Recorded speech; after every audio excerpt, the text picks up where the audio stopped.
एक देश एक इलेक्शन, देश का सबसे चर्चित मुद्दा। आज हम बात करेंगे एक देश एक इलेक्शन के बारे में और जानेंगे कि किस देश में ऐसा कानून है।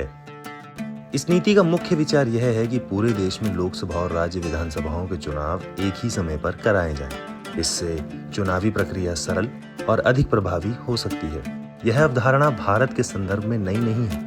1952 से 1967 तक भारत में लोकसभा और विधानसभा चुनाव एक ही साथ हुआ करते थे, लेकिन बाद में विधानसभाओं के भंग होने और बीच बीच में चुनाव कराने के कारण यह प्रथा टूट गई।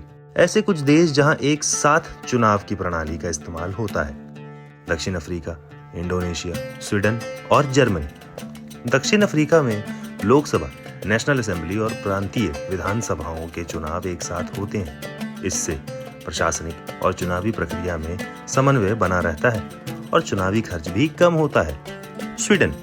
स्वीडन में राष्ट्रीय, रिक्सडाग और स्थानीय चुनाव एक ही दिन होते हैं। इससे जनता को एक साथ देश और स्थानीय प्रशासन के लिए उम्मीदवारों का चुनाव करने का मौका मिलता है और संसाधनों की बचत होती है।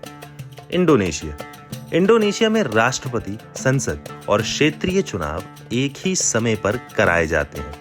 इससे चुनावी प्रक्रिया में पारदर्शिता और स्थिरता आती है।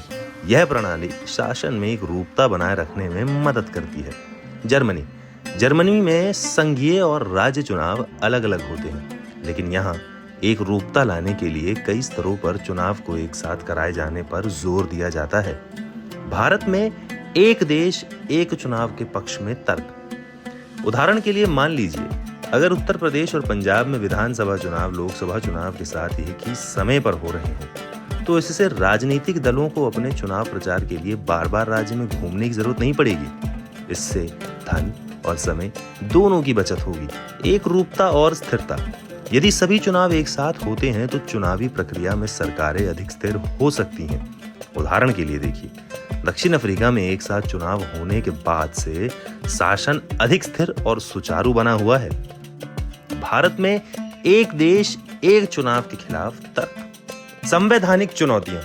उदाहरण के लिए, यदि किसी राज्य में सरकार बहुमत खो देती है और विधानसभा भंग हो जाती है, तो उस राज्य में फिर से चुनाव कराने की आवश्यकता होगी। इससे एक साथ चुनाव की योजना बाधित हो सकती है। जैसे अगर तमिलनाडु में विधानसभा भंग हो जाती है, तो वहां लोकसभा चुनाव से पहले ही चुनाव कराने होंगे। क्षेत्रीय मुद्दों की अनदेखी। उदाहरण के लिए, पश्चिम बंगाल में स्थानीय समस्याएं और मांगे हो सकती हैं, जो राष्ट्रीय चुनावों के दौरान अनदेखी हो सकती हैं। इससे राज्य के लिए अपने मुद्दों को प्रमुखता से उठाने का अवसर कम हो सकता है। अब इन बातों का निष्कर्ष क्या निकलता है? एक देश एक चुनाव नीति कई देशों में सफलतापूर्वक लागू की जा चुकी है और इससे चुनावी खर्च और संसाधनों की बचत होती है। लेकिन भारत जैसे बड़े और विविधतापूर्ण देश में इसे लागू करने के लिए संवैधानिक, प्रशासनिक और राजनीतिक चुनौतियों का समाधान करना जरूरी है। आपकी इसमें क्या राय है? हमें कमेंट सेक्शन में जरूर बताइए।